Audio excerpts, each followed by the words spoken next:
Bom dia, tudo bem? Sejam bem-vindos a mais um episódio do Dois Cafés e um Filme. Bom dia, Mariana. Bom dia, Eduardo. Bom dia, pessoal. Legal que, assim, eu dou bom dia, mas nossos episódios saem à noite, né? Eu reviso lá no Ah, domingo. mas olha só, é bom dia até a gente dormir. Vamos combinar É, assim? justo, perfeito. E, assim, eu costumo sempre escutar podcast de manhã. Então, pra mim, É isso, podcast né? com café da manhã, sabe? Tempo é relativo. Sim, perfeito, exatamente. Bom, e hoje nós separamos um filme de um autor que está em cartaz atualmente, né? Espero que talvez não esteja mais em cartaz quando esse episódio sair, Acho que né? talvez já Mais não pro vai estar final do mais. mês. Não, talvez não esteja. Que já Mas está de até há fato, bastante tempo, já está até há bastante tempo, né? sim, tá há bastante tempo.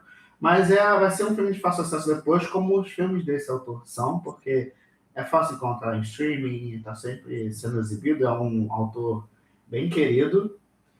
E, bom, nas nossas roupas a gente tentou aqui trazer um pouco dos elementos, Da né, desse palheta. trabalho que representa o trabalho de Almodóvar. Exatamente. Então, vamos para a nossa chamada e depois a gente volta para falar sobre Almodóvar e o Natal Amargo.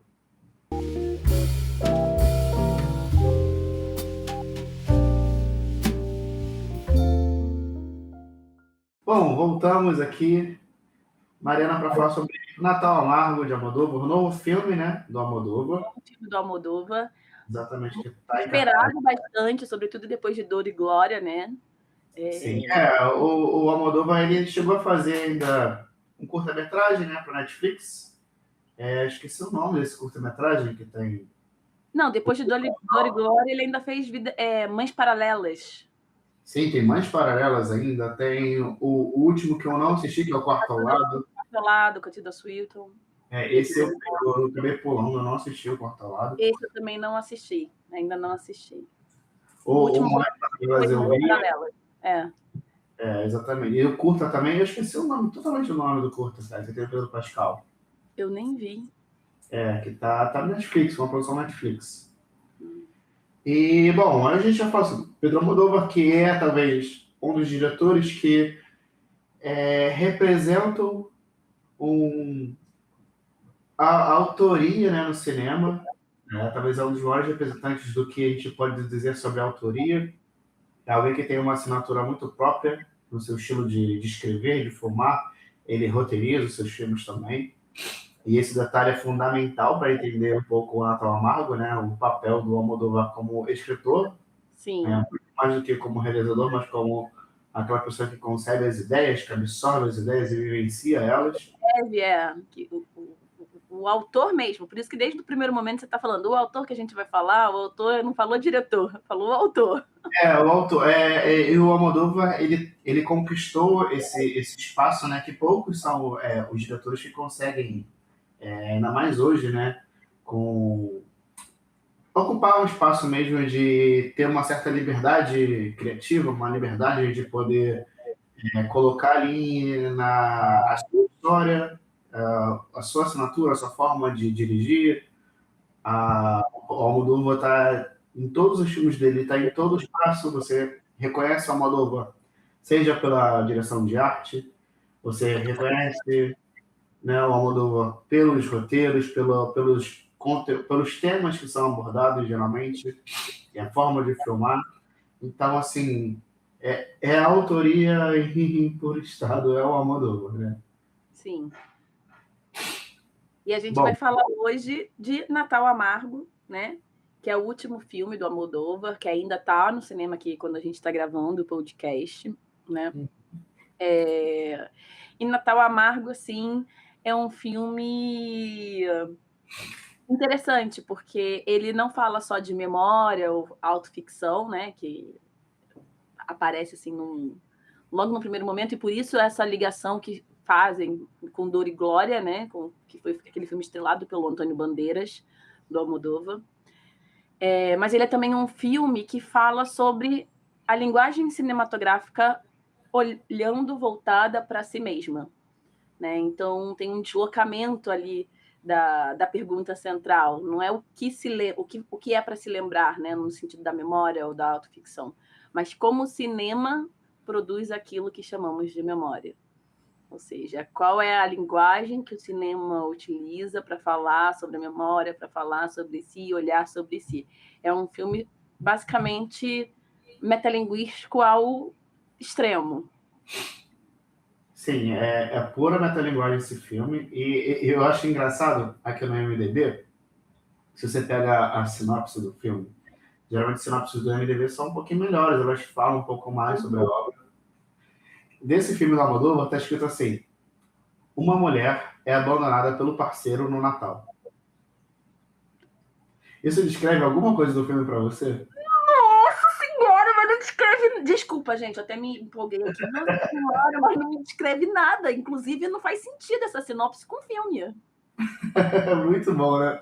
Mas é muito porque eles depois vão desenvolver melhor ali o enredo do filme, mas assim, eu acho engraçado porque de alguma forma é proposital aqui. O MDB é geralmente a produtora que vai colocar seu filme lá no MDB. Não é a plataforma que escreve esses dados e tudo mais.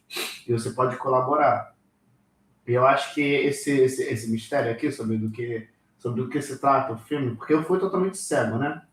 É legal, é interessante. É muito Almodóvar, né? Porque você vai se deparar com uma história. Desculpa, você vai falar alguma coisa? Não, Não. eu tô chocada, eu tô parada ainda, tô aqui, ó, uma mulher abandonada pelo marido no Natal, eu tô parada nisso. Exatamente. E aí você vai. Quando você vai pro filme, quando você vai assistir, tem muito essa construção ser muito lenta durante o filme do Almodóvar. Todo o filme dele é muito assim. Sim. Vai construindo peça por peça até todo o quebra-cabeça lá estiver completo, né? Então, eu acho que essa sinopse assim, curta, sem contar absolutamente nada do filme, faz parte, talvez, dessa brincadeira do quebra-cabeça que o Almodóvar gosta de fazer. Não, sim, sim. Mas eu tô aqui chocada porque isso não é nem no começo do filme, o filme nem começa assim. Está lá ali no meio. Tipo, mas enfim, eu tenho um hábito que pode ser péssimo, pode ser muito bom, de que é não ler sinopses e não ler críticas. Veja um filme, veja o título, veja um trailer. O trailer às vezes engana bastante também. Mas enfim, falo, esse aqui eu acho que eu quero ver. Esse eu acho que eu quero ver. Igual eu te mandei do Kafka, do Franz. Então, é assim, não li Também crítica. eu gosto muito de fugir, principalmente crítica eu não leio de forma alguma antes de ver o filme, né? É claro que é tudo bem o papel da crítica de cinema, às vezes tem. Não é o papel da crítica, mas ela também acaba exercendo essa função também de indicação. O trailer é um produto visando marketing e tudo mais, mas eu também gosto de me manter ali afastado um pouco, né? Algumas produções é muito difícil você conseguir ficar totalmente, né, afastado, né, dessas informações. Mas essa brincadeira do Almodóvar e o que ele faz no filme, né? Agora tentando trazer um pouquinho racionalizado o que se trata de fato o filme, eu acho que o que melhor explica ele foi uma entrevista que o Almodóvar deu recentemente, em que ele disse que ele está cansado de escrever. E como o Almodóvar disse, cara, eu quero colaborar com outra pessoa, eu quero que outra pessoa escreva e eu faço direção. Eu talvez seja uma crise de idade também, Será porque que ele consegue? eu acho possível, eu acho possível. Já nos spoilers já, no final, um dos personagens continua escrevendo. Não para nunca. mas ele sabe que ele é assim, né? Mas ele vem desse desejo dele, esse cansaço, ele quer. É um diretor que já está na casa dos seus 70 anos, mas ainda quer experimentar coisas novas, né? E talvez uma colaboração nesse sentido, de ter uma outra pessoa escrevendo, vai proporcionar isso a ele. E o filme, basicamente, com isso em mente, essa entrevista eu acabei vendo antes, né, de assistir o filme. Então, quando eu assisti o filme, essa entrevista me veio muito à cabeça, porque faz total sentido com o que eu estou assistindo ali. Que na verdade, esse filme trabalha em 3 níveis de história. Sim. Você tem o Almodóvar mesmo, escrevendo e dirigindo esse filme que a gente está assistindo, que é o Natal Amargo. E o Natal Amargo se trata de um personagem que aqui, se eu não me engano, é Raul. Raul, é Raul. O Raul, que é uma personificação do Almodóvar, né? É um personagem ali criado que representa o próprio Almodóvar. Que escreve o roteiro.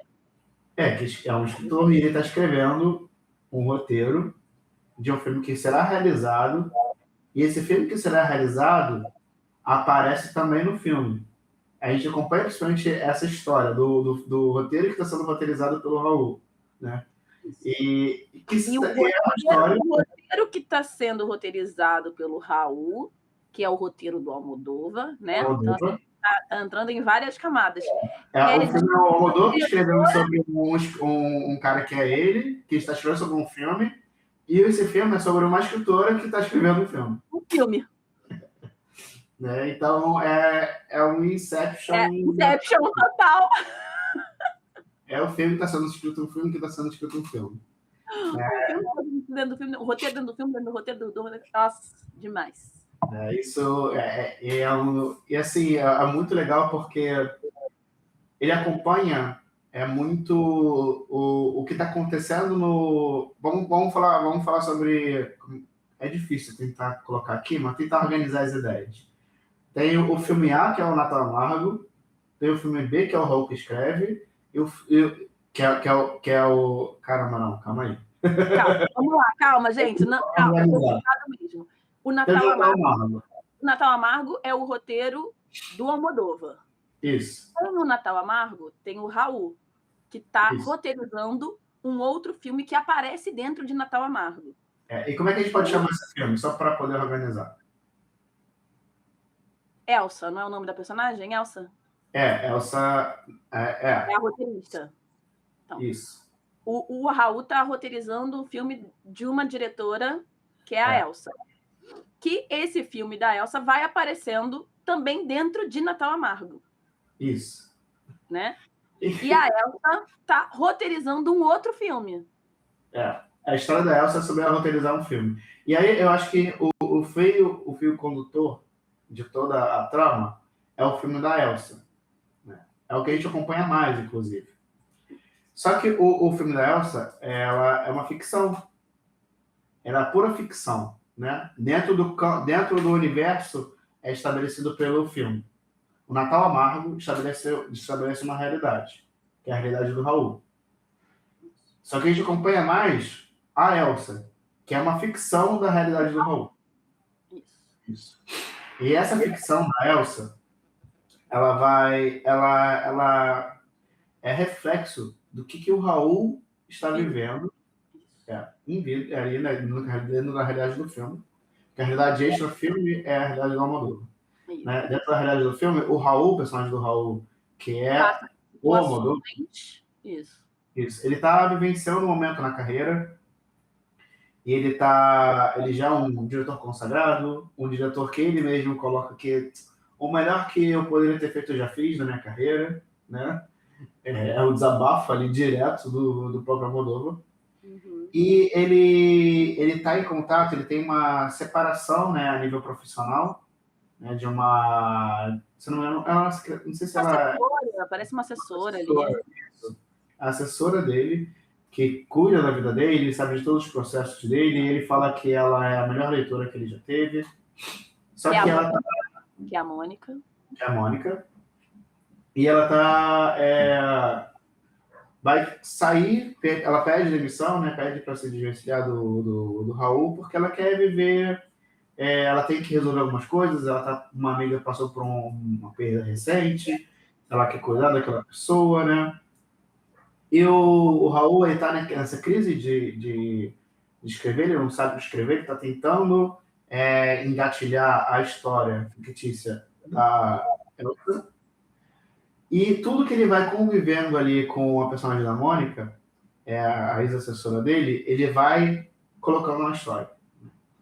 Sim. O próprio Almodóvar, ele falou que tipo, ele às vezes ia na praça para escutar as pessoas, um bom fofoqueiro, as pessoas contando histórias e querer trazer isso, né, para suas histórias, para seus roteiros. E isso acontece também no filme, né? No roteiro, dentro do roteiro, que a Elsa está roteirizando também, né? A Elsa é a personagem do Raul, E na história dela, ela também está escrevendo um roteiro. E ela também se utiliza da experiência vivida das pessoas ao entorno dela e da própria experiência dela, né? Então, são experiências de perda, de luto, de trauma, enfim, para criar esse filme que ela quer fazer. Né? O terceiro filme, que ela faz 2 filmes, não tem sucesso, e aí ela volta a escrever, utilizando também componentes dessa vida ali real, que ela tem contato dentro do roteiro já do Raul, né?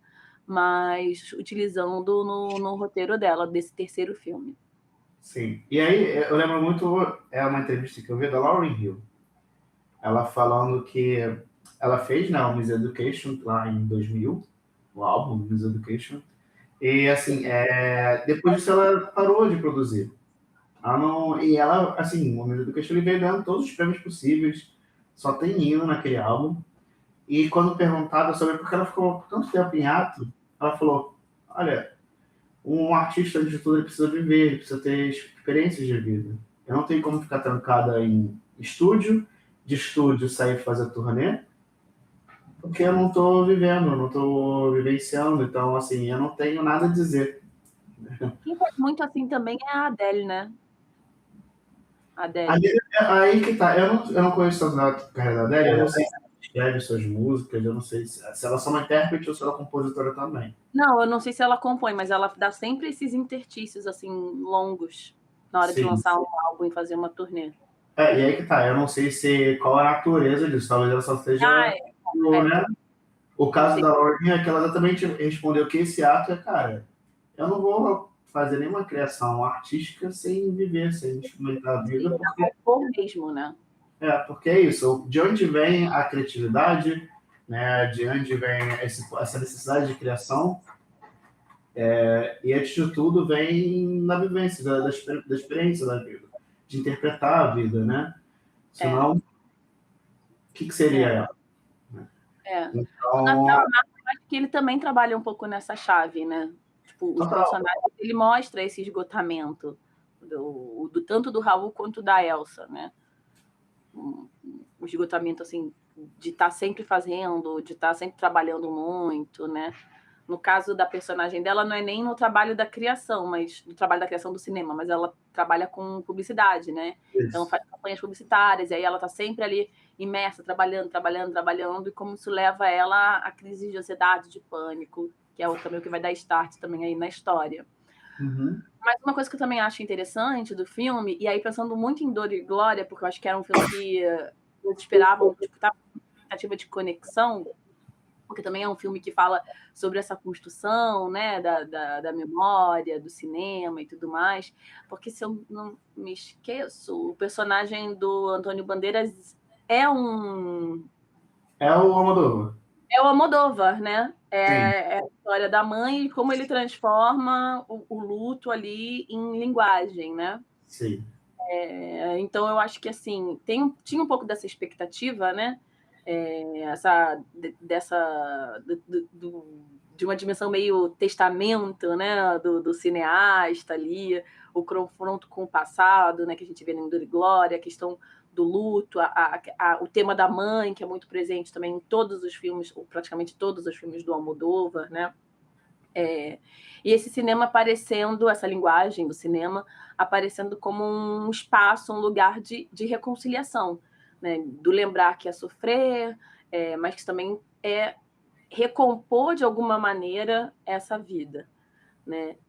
E aí, acho que a expectativa um pouco com o Natal Amargo era tipo, tá, vamos continuar vendo essa introspecção, né? Na construção, na criação da linguagem ali que o diretor do cinema coloca.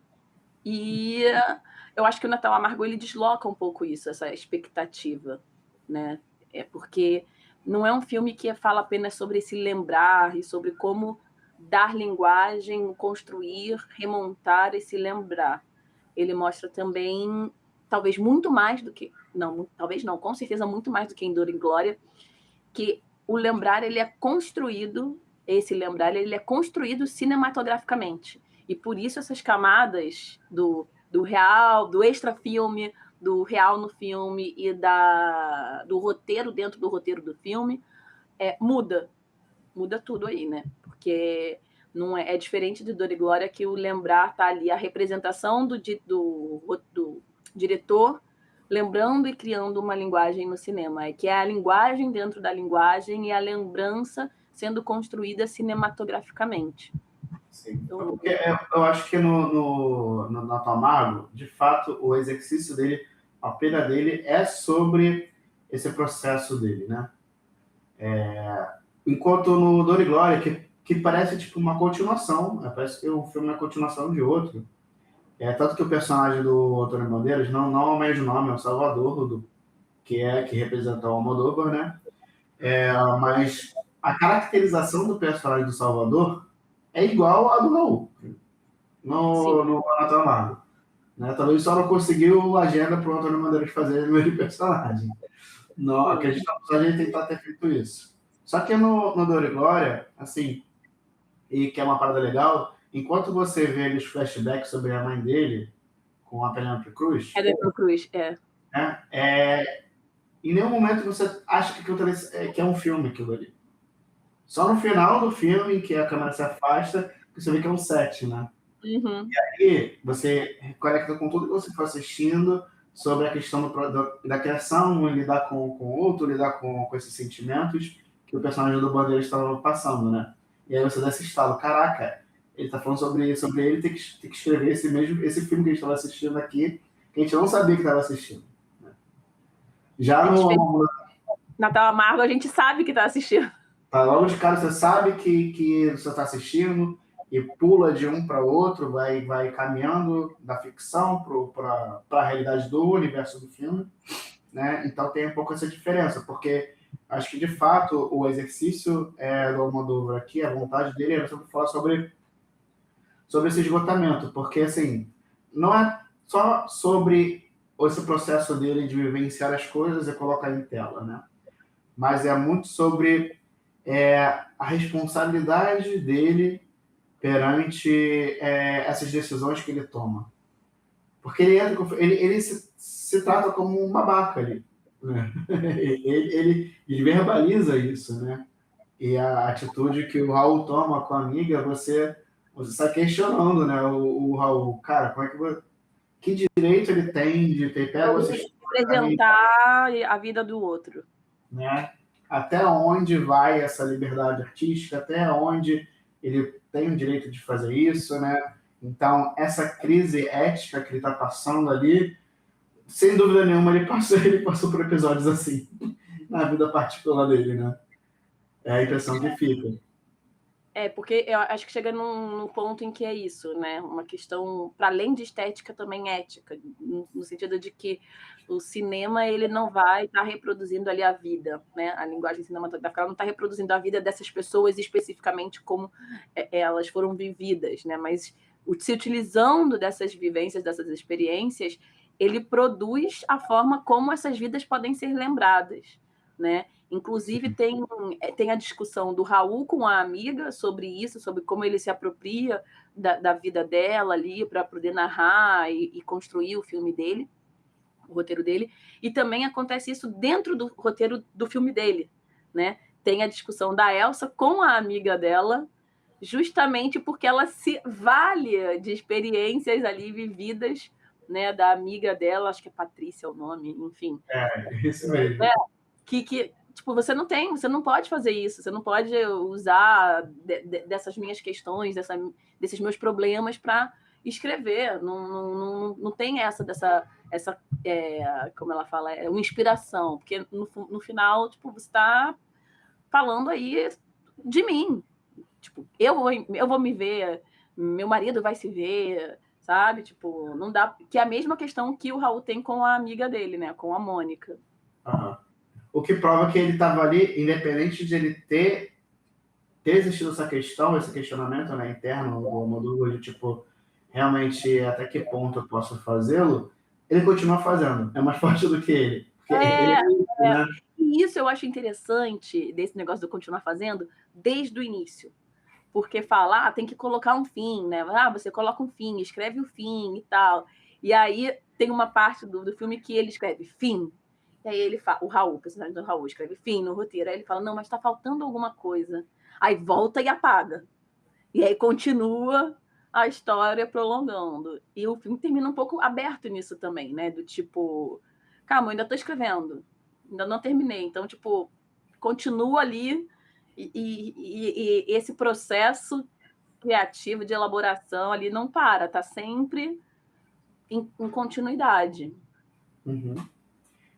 Tem esse impulso, assim, que claramente ele está mostrando que é mais forte do que ele, que é uma força que ele não consegue controlar, que ele vai vivenciar e ele vai traduzir aquilo em linguagem, em escrever o roteiro e transformar em filme, vai muito da ideia do Deleuze, naquele texto dele do ato, né, de criação, que é exatamente isso, você criar sentido para a vida, essa necessidade de criação artística, de pegar o caos do mundo, o caos que ele estava passando ali e colocar, materializar ali de forma artística, né?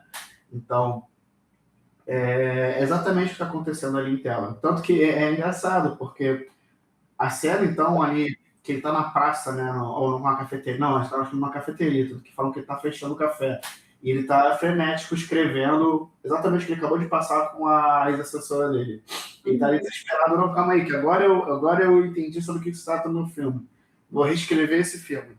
Porque ele realiza que o filme é sobre a ex-assessora dele, essa relação dele, e sobre essa questão ética dele, tá escrevendo as coisas. Só que ele não é capaz, é impossível para ele tratar isso e resolver não escrever sobre. Porque a única forma de ele lidar com isso é escrevendo sobre. É transformando em linguagem. Esse é o impulso dele, esse é o ato de criação dele. Né? Então, assim, por isso que eu adorei demais. O roteiro também é maravilhoso, esse filme, né? E é crise ali total do Almodóvar em tela. Ele, algumas vezes, até só faltou ele estar na cena e ele mesmo falar as palavras.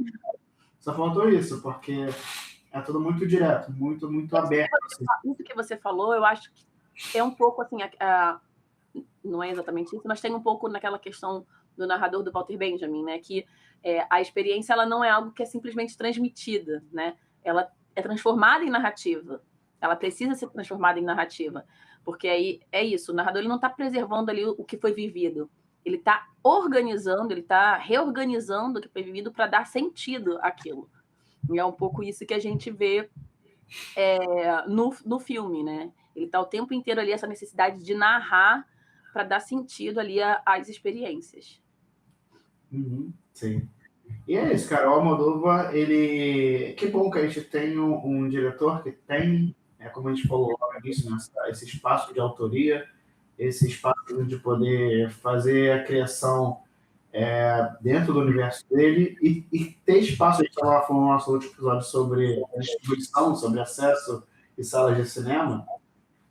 Almodóvar, bem ou mal, ainda consegue ocupar, né, salas de cinema, por mais que sejam salas restritas, mas ele é um cara que está sempre em festival, é um cara que está sempre ocupando algumas salas específicas de cinema, com um cinema totalmente autoral, um cinema em que ele consegue falar sobre o trabalho dele, né? Não algo que vem de grandes produções, de produtoras, algo de demanda, mas uma coisa realmente artística e que a gente consegue se conectar em diversos níveis, né? Eu acho que o cinema por ser um cinema tão sincero, tão honesto com o que ele vive, com o que ele vivencia, que cria essa conexão com o cinema dele. Acho que muito mais do que a criação de personagens icônicos, muito mais do que sobre a estilização dele, da imagem, do trabalho de direção de arte, toda essa iconografia que existe no trabalho dele, muito mais do que isso, exatamente, por ser um cinema tão autoral, tão sincero, tão honesto com o que ele vivencia, o que ele passou na vida dele, como filmes como Má Educação, Tudo Sobre Minha Mãe, todos os filmes são realmente muito honestos e hoje você vê que o quanto tá dele ali de fato nessas histórias, né? É exatamente isso que tá aqui, ele tá deixando bem claro, gente, olha só, isso tudo que vocês assistiram da minha filmografia, gente, sou eu. não teria como ser diferente, né, do que É isso. isso, né? E essas imagens, elas sempre retornam ali, essas imagens, ou os sistemas, enfim, eles sempre retornam ali, né, nos filmes do Almodóvar. Então, por exemplo, a questão, a temática da mãe, ela também está nesse filme, né? Ela não ocupa uma proporção tão grande como, por exemplo, a gente vê em Dor e Glória, que seria o eixo ali condutor, mas ela faz parte do eixo condutor da história da Elsa, né? Do roteiro, que é do Raul, que é roteirizado pelo Almodóvar, que também passa pela perda da mãe e tenta elaborar esse luto, enfim. Mas eu acho que é isso, né? O filme O Natal Amargo, ele traz essa questão muito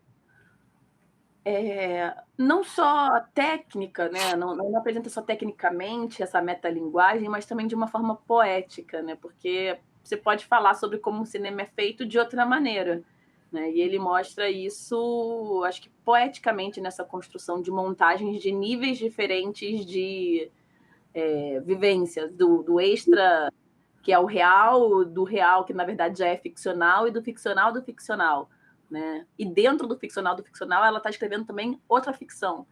Então, assim, é um dobrar-se sobre a ficção ou a autoficção, né? Enfim, e a escrita biográfica, ficção literária, que a gente vê e que eu acho que traz um ponto interessante nisso, que deve ter sido muito conflituoso para ele, como você falou, né? Que ele vai e escuta as histórias e tal, e se apropria disso, porque tem essa questão também ali, né? Que essas criações passa isso nos níveis da história, né? Nos níveis do filme, que essa criação carrega uma pergunta ética, esse processo criativo carrega uma pergunta ética, que é até onde eu posso transformar a vida de um outro em obra, né? Quais são os limites, assim. Eu acho que o filme ele não busca responder também, sabe? Eu acho que o Almodóvar ele não busca responder isso. Ele expõe que isso é uma questão, né? Ele mostra que isso é uma questão. Então, como lidar com isso, né? E acho que hoje em dia é interessante pensar nisso, nessa questão, né, da autoficção literária, porque hoje em dia a gente tem isso, né? Muitas pessoas produzindo podcasts confessionais, né? Autobiográficos. As próprias redes sociais são narrativas de si próprio, né? Você está produzindo ali autoficções nas redes sociais. A gente vive num mundo em que tudo é potencialmente narrável, tudo é potencialmente transformado em ficção, porque não necessariamente é o real, né? É uma imagem do real. E essa imagem não necessariamente... Na verdade, essa imagem ela é produzida. Se a gente for pensar em termos de rede social, essa imagem ela é produzida, essa narrativa ela é produzida, né? Então, a vida ela não se apresenta como uma matéria neutra para a narrativa, né? A narrativa ela é uma construção. E aí essa vida acaba se tornando uma construção também ali, sabe? Naquele espaço. Então, acho que o filme acaba apontando também pra gente qual é o nosso nível de realidade, sabe? Uma coisa meio saindo um pouco aqui e pensando mais na contemporaneidade, qual é o nosso nível do real nas narrativas que a gente faz sobre nós mesmos e sobre os outros? Né? Tipo, na rede social, essa narrativa que a gente expõe ali, é o real? Não é? Sabe? A gente está construindo sempre versões de nós na contemporaneidade, nesse momento de hiperexposição, né, com as redes sociais. Então, acho que o filme ele também abre essa possibilidade da gente pensar, né, um pouco sobre isso. Me veio agora isso, assim, pensando assim, sabe? Tipo... Eu concordo, porque, assim, como a gente começou falando, o Almodóvar é um autor, acho que isso qualquer grande diretor, você já pode fazer, que são autores, você pode compreender o trabalho deles de uma forma filosófica, do tema que eles tratam e do que se trata a obra deles, né? Uhum. O Almodóvar, muita gente pode achar que ele é monotemático, ele só fala sobre a mãe, sexualidade, da Igreja Católica e os filmes são coloridos. Quando eu falo que ele é um autor, eu não estou falando disso. E eu acho que esse filme vai de encontro e ajuda a definir quem é o Almodóvar como autor. E que isso que você falou agora sobre redes sociais, sobre a forma que a gente está, sobre identidade digital, e mais do que só identidade digital, mas uma uniformidade da identidade digital, porque trabalha sempre na lógica de senso comum, porque produto, a nossa digitalização da nossa imagem é produto. É uma organização de padrão, né? Exatamente. E aí, essa organização, cara, o trabalho do Almodóvar só mostra como ele é um autor totalmente atual, importante, contracultural, porque o trabalho dele, toda a história do cinema, da filmografia dele, é sobre a vida dele, os aspectos fundamentais que formam ele como indivíduo, a relação dele com a mãe dele, a formação católica que ele teve, a sexualidade dele, tá tudo ali e sempre tá em todo o filme dele, e não é porque ele é monotemático, mas ele é sobre alguém que reflete a sua identidade e materializa e compreende essa realidade a partir da transformação disso em linguagem, em cinema, né? E fugindo totalmente dessa homogeneização. É isso. Então, cara, você tem um autor que é atual e contracultural, contra o que está acontecendo nesse momento, esse é o Almodóvar. É isso, exatamente, exatamente. E eu acho que é por isso também que o filme gera um pouco de desconforto, assim, sabe? Você fica ali, você, tipo, caraca, tem alguma coisa aqui que eu tô vendo aqui, sabe? Um filme dentro de um filme, dentro de um filme, dentro de um filme, sabe? Tipo, mas é mais do que isso. Eu acho que traz um pouco essa reflexão sobre o que o cinema faz com a vida, com a experiência, transformando em imagem. E no limite é isso, o que nós estamos fazendo, né? Transformando as nossas experiências em narrativas construídas, né? Construindo narrativas sobre o que a gente vive, transformando em imagem. E que imagens nós estamos produzindo, né? Acho que é um pouco sobre isso, né? Porque se a gente pensa no que o Almodóvar está fazendo ali, né? Quando essa vida vira cinema, quando uma vida vira cinema, né? As experiências de uma vida vira cinema, ela continua sendo a mesma vida, né? O cinema, ele tá, né, a produção cinematográfica ali, ela tá lembrando o passado da experiência vivida ou ela tá substituindo, porque ela é uma outra coisa, ela é uma criação, né? Ela é uma narrativa produzida. E aí a gente pensa isso pra gente, o que a gente faz nas redes sociais, né? Tipo, é a vida ou é uma vida produzida? E nas redes sociais isso é elevado, então, absurdamente, a produção de uma vida, né? A gente sabe que na rede social tá todo mundo sempre muito feliz, muito contente. Tem até... Foi engraçado que quando eu fui ver o filme do Almodóvar, duas coisas apareceram naquela parte que tem de propaganda, né? Que hoje em dia não é mais só trailer, hoje em dia tem várias propagandas no cinema que às vezes não tem nada a ver com o cinema. Mas duas foram muito interessantes. Uma foi uma propaganda de publicidade sobre o Tela Brasil, né? Que inclusive a gente tem até um episódio sobre isso. E a outra foi uma propaganda sobre cinema mesmo, sobre rede de cinema e tudo mais, que faz um paralelo das redes sociais e da experiência, tipo, do cinema, alguma coisa assim.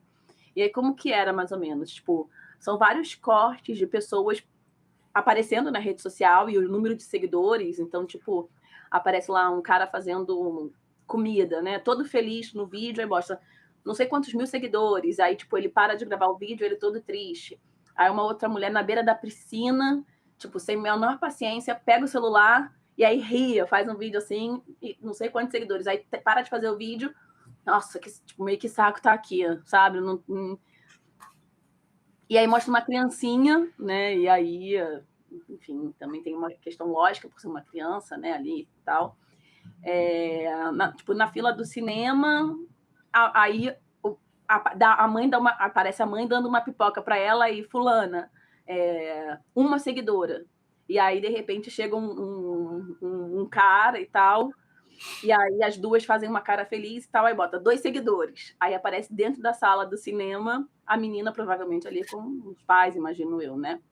E E aí fala sobre isso, sobre o cinema, a experiência dentro ali do cinema, né, na sala de cinema, criando conexões reais, vivências, experiências reais e tal, diferente do que se vê nas redes sociais, que são experiências produzidas, né? Tem uma intenção ali.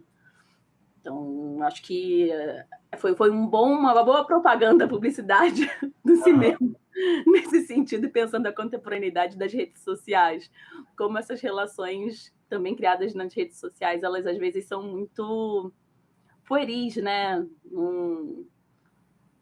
Não são tão orgânicas. Sim, é a palavra realmente chave.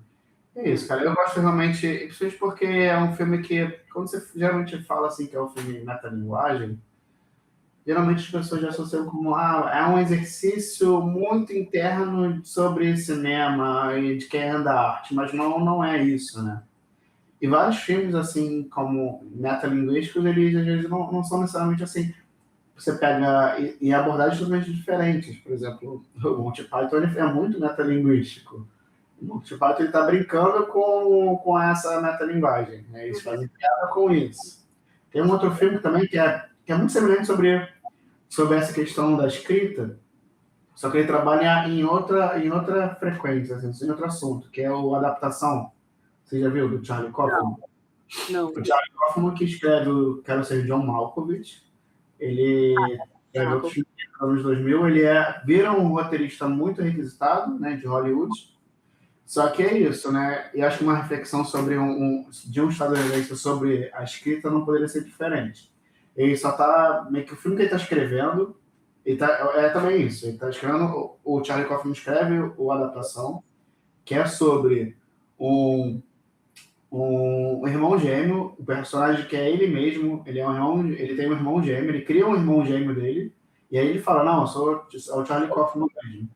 Né, em que ele quer continuar escrevendo ainda os filmes dele com liberdade artística, só que o mercado, depois desse sucesso que ele teve com Quero Ser John Malkovich, quer que ele escreva mais filmes como Quero Ser John Malkovich.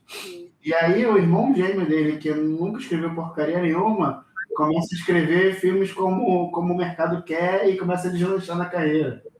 Então, muito sobre essa pressão dele como autor de ter que atender o que o mercado quer. Né? Uhum. Muito legal esse filme também, muito legal. Vale a pena assistir, quer seja um Malkovich. Só que tem. Mas é isso, né? Não é todo filme que. Tipo assim, é isso, a linguagem cinematográfica, por mais que a gente fale, é um filme que trabalha a metalinguagem e tal, são filmes diferentes, se apresentam, é possível apresentar a metalinguagem do cinema sobre si mesmo de modos diferentes, com linguagens diferentes. Por exemplo, Valor Sentimental também trabalha esse nível metalinguístico do cinema e da criação, completamente diferente do que a gente vê o Almodóvar fazer em Natal Amargo. Né? Acho que é muito por aí também. Né? Não existe uma homogeneidade, né, nesse processo criativo cinematográfico, quando a gente está falando, por exemplo, da linguagem e da metalinguagem no cinema. Não existe essa homogeneização. Os diretores, alguns autores, como você falou, eles trabalham dentro daquilo que eles têm interesse, ou têm uma intenção, ou afinidade, e aí a gente vê diferenças de nuances dentro do modo de abordar esse tema, né? Por aí. Isso. Mas é isso. Vale a pena. Vale a pena. E que bom que a gente já tem um autor como Almodóvar vivo, produzindo, com interesse de continuar produzindo, mesmo que agora de formas diferentes, como ele mesmo setor. Mas que felicidade poder vivenciar isso, né? Sendo construído. E tem cenas que são muito. Eu vi outro dia, vou ver, e tem cenas que você fala assim: caraca, isso aqui é muito semelhante, né? Tem essas sobrevivências dentro dos filmes do Almodóvar que eu acho muito interessante. Que envolver tem uma cena da Penélope Cruz cantando, e tem uma emoção nessa cena que no filme Natal Amargo também tem uma cena assim, né? Na história da Elsa, uma amiga que canta uma música, é isso. Você sente ali uma emoção que aparece em outros filmes também, né?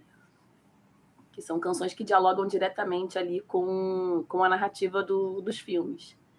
Mas a gente vê essa sobrevivência dessas imagens nos diferentes filmes aí do Almodóvar. Construindo essa identidade, né? Como você falou. Essa identidade que é própria dele. Para além das cores. Para além das cores e o tema Mãe e Sexta Mulher. Bom, é isso, né, Mar? Satisfeito. Assistam a quem talvez já tenha esse cartaz, como a gente falou, mas em breve, com certeza, está em streaming. A Netflix geralmente compra sempre os filmes do Almodóvar para colocar no seu catálogo. Então, imperdível. O Natal Amargo de todo. Bom, muito obrigado por você que assistiu até aqui.